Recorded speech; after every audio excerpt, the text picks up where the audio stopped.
السلام علیکم. جہاں وباسی ایک نئے یوٹیوب پروگرام کے ساتھ حاضر ہے. فوجی عدالتوں میں سویلین کے ٹرائل کے حوالے سے آج ایک مرتبہ پھر سماعت ہوئی.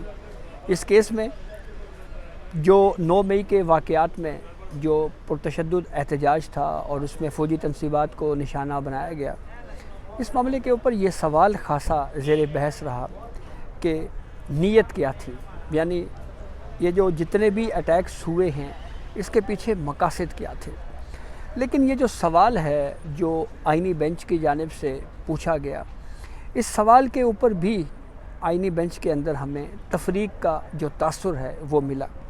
مثال کے طور پہ جسٹس جمال خان بندوخیل صاحب نے یہ بات کہی کہ نیت کیا تھی ان اٹیکس کے پیچھے، لیکن وہیں پہ جسٹس محمد علی مظہر جو ہیں ان کی مختلف رائے تھی.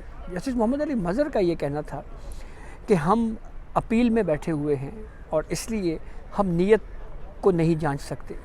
یہ جانچنے کا جو معاملہ ہے یہ ٹرائل میں طے ہونا ہے، یا کسی سٹیج کے اوپر فرض کریں اپیل میں یہ معاملہ آتا ہے تو وہاں پہ یہ چیزیں دیکھی جا سکتی ہیں.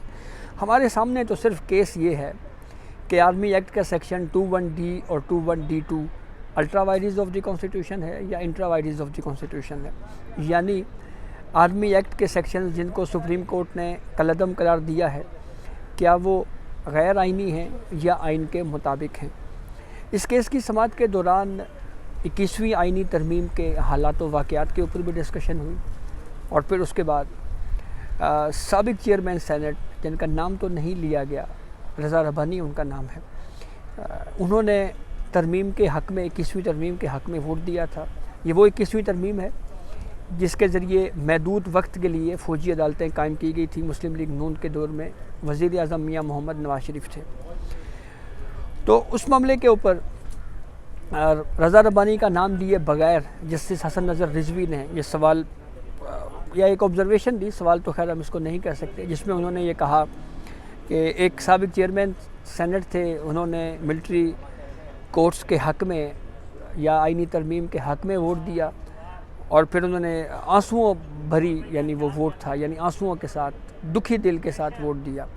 تو اس پہ جسٹس جمال خان بندوخیل نے کہا کہ وہ انکار بھی تو کر سکتے تھے، اور زیادہ سے زیادہ کیا ہوتا ان کے سینٹ کی سیٹ چلی جاتی. اس کے اوپر وزارت دفاع کے وکیل نے جواب دیا. انہوں نے کہا کہ ہم جو ہے وہ کیونکہ وہ ایک بہت اہم کردار رہا ہے ان کا پارلیمنٹ میں، تو اس لیے کم از کم میں ان کے اوپر کوئی بات نہیں کروں گا. ایک جملہ بھی اچھالا گیا، ایڈوکیٹ فیصل صدیقی نے وہ جملہ اچھالا وزارت دفاع کے وکیل خواجہ حارث کے اوپر، لیکن خواجہ حارث صاحب جو وزارت دفاع کے وکیل ہیں انہوں نے بڑے پن کا مظاہرہ کرتے ہوئے اس کے اوپر کوئی جواب نہیں دیا. لیکن وہ جواب پھر جسٹس محمد علی مظہر صاحب کی جانب سے بھی اس کا جواب آیا. وہ جواب کیا تھا وہ بھی اس ویڈیو میں شیئر کریں گے. تو وزارت دفاع کے وکیل خواجہ حارث نے دلائل کا آغاز کرتے ہوئے یہ کہا کہ جرم کی نوعیت سے طے ہوتا ہے کہ ٹرائل کہاں جائے گا. اگر سویلین کے جرم کا تعلق آرم فورسز سے ہے تو ٹرائل ملٹری کورٹس میں جائے گا. جرم کی نوعیت سے ٹرائل کا تعین ہوتا ہے. جسٹس جمال خان بندوخیل نے یہاں پہ پوچھا کہ ہم نیت کو بھی دیکھ سکتے ہیں کہ جرم کرنے والے کا مقصد کیا تھا، کیا جرم کا مقصد ملک کے مفاد کے خلاف تھا. وزارت دفاع کے وکیل نے اس سوال کے جواب میں کہا کہ عدالت کا پوچھا گیا سوال شواہد سے متعلق ہے. سپریم کورٹ براہ راست شواہد کا جائزہ نہیں لے سکتی. جرم کرنے والے کی نیت کیا تھی یہ ٹرائل میں طے ہوگا. یہ بات جسٹس محمد علی مظہر نے کہی. جسٹس جمال خان بندوخیل نے کہا کہ ٹھیک ہے، میں مانتا ہوں کہ شواہد کی بنیاد پر ہی نیت کو جانچا جائے گا، لیکن پہلے بنیادی اصول تو طے کرنا ہے. جسٹس جمال خان بندوخیل نے پھر ایک آبزرویشن اور بھی دی. انہوں نے یہ کہا کہ ڈیفنس آف پاکستان سے کیا مراد ہے. اس پہ وزارت دفاع کے وکیل نے یہ جواب دیا کہ جنگ کے خطرات ڈیفنس آف پاکستان سے جڑے ہوتے ہیں. جسٹس جمال خان بندوخیل نے کہا کہ جسٹس حسن نظر رضوی نے ایک سوال کیا تھا، اور سوال میں پوچھا گیا تھا کہ GHQ کے اوپر اٹیک ہوا، مہران ایئر بیس کے اوپر اٹیک ہوا، اور وہ سارے کیسز ملٹری کورٹس میں کیوں نہیں گئے. اس تمام سوالات کا جواب 21ویں آئینی ترمیم میں ڈسکس ہوا ہے. وزارت دفاع کے وکیل نے جواب دیا جی ہاں، 21ویں آئینی ترمیم کیس میں GHQ حملہ، مہران ایئر بیس، فوج پر حملے، عبادت گاہوں پر حملے کی تفصیل کا ذکر ہے. دہشت گردی کے یہ تمام واقعات بتائے گئے کہ 21ویں آئینی ترمیم کیوں ہو رہی تھی، یعنی اس کی وجوہات کیا تھی.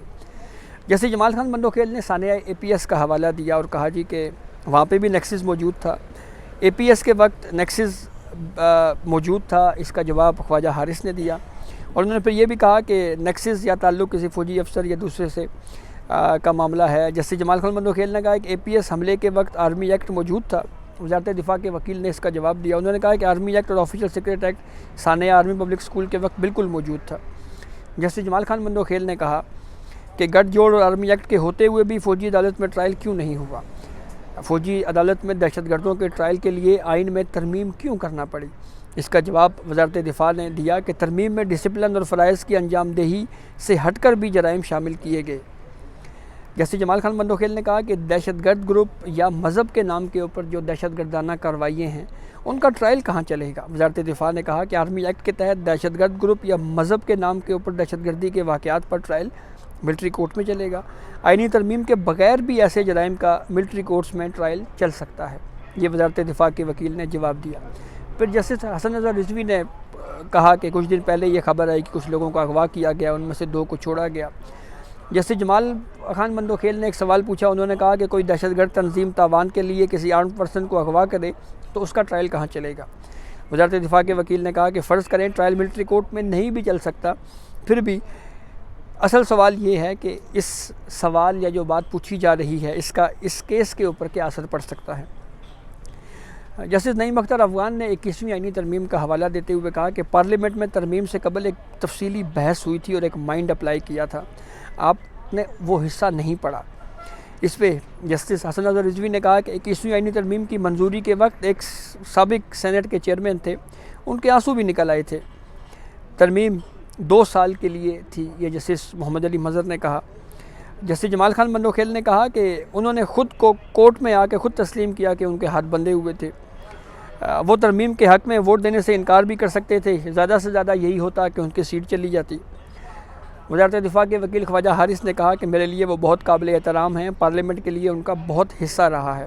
جیسے جمال خان نے کہا کہ وہ بڑے باصول آدمی ہیں، انہوں نے روتے ہوئے ترمیم کے حق میں ووٹ دیا، سمجھ میں آتا ہے۔ جسٹس محمد علی مظہر نے ایک سوال کیا، انہوں نے کہا کہ ہم یہاں بیٹھ کر جرم کی نوعیت کا جائزہ نہیں لے رہے، ہم نے صرف یہ دیکھنا ہے کہ آرمی ایکٹ کے جو متعلقہ سیکشنز ہیں کیا وہ آئین کے تحت ہیں یا نہیں ہیں۔ جسٹس امین الدین خان نے بھی اسی بات کو دہرایا اور کہا کہ سپریم کورٹ نے صرف قانون اور فیصلے کی آئینی حیثیت کو ہی دیکھنا ہے۔ طریقہ کار جسٹس محمد علی مظہر نے کہا کہ تقابلی جائزہ بھی دینا پڑے گا کہ ملٹری کورٹ کے لیے کیا طریقہ کار اپنایا گیا، طریقہ کار میں دیکھیں گے کہ کیا مرضی کا وکیل دیا گیا، کیا شواہد فراہم کیے گئے۔ 21ویں آئینی ترمیم میں 2 ججز سابق چیف جسٹس ثاقب نثار اور پھر ایک اور سابق چیف جسٹس ناصر الملک کے جو نوٹس ہیں ان کا حوالہ دیا گیا اور کہا گیا کہ ان میں انہوں نے یہ کہا تھا کہ آئینی ترمیم عدالت میں چیلنج ہی نہیں ہو سکتی۔ خواجہ حارث نے کہا کہ اگر سپریم کورٹ نے آرمی ایکٹ کی سیکشن 2 یعنی 21D اور 21D2 کو آرٹیکل 8 کے سب سیکشن 3 کے تحت درست قرار دیا تو ملٹری کورٹس کے خلاف درخواستیں ہی اس کا مطلب ہے ناقابل سماعت تھیں۔ وزارت دفاع کے وکیل خواجہ حارث نے یہ بھی کہا کہ میں بین الاقوامی سطح کے اوپر ملٹری کورٹس کو کب اور کیسے تسلیم کیا گیا اس حوالے سے بھی نہ صرف مثالیں پیش کروں گا بلکہ عدالت میں اس کی معاونت کروں گا۔ سماعت کے اختتام کے اوپر ایڈوکیٹ فیصل صدیقی نے وزارت دفاع کے وکیل خواجہ حارث کے اوپر ایک جملہ اچھالا۔ فیصل صدیقی نے کہا کہ خواجہ حارث صاحب کے دلائل سن کر سوچ رہا ہوں ملٹری کورٹس میں ہی پریکٹس شروع کر دیں۔ وزارت دفاع کے وکیل خواجہ حارث نے اب اس کا کوئی جواب نہ دیا، بالکل خاموش رہے۔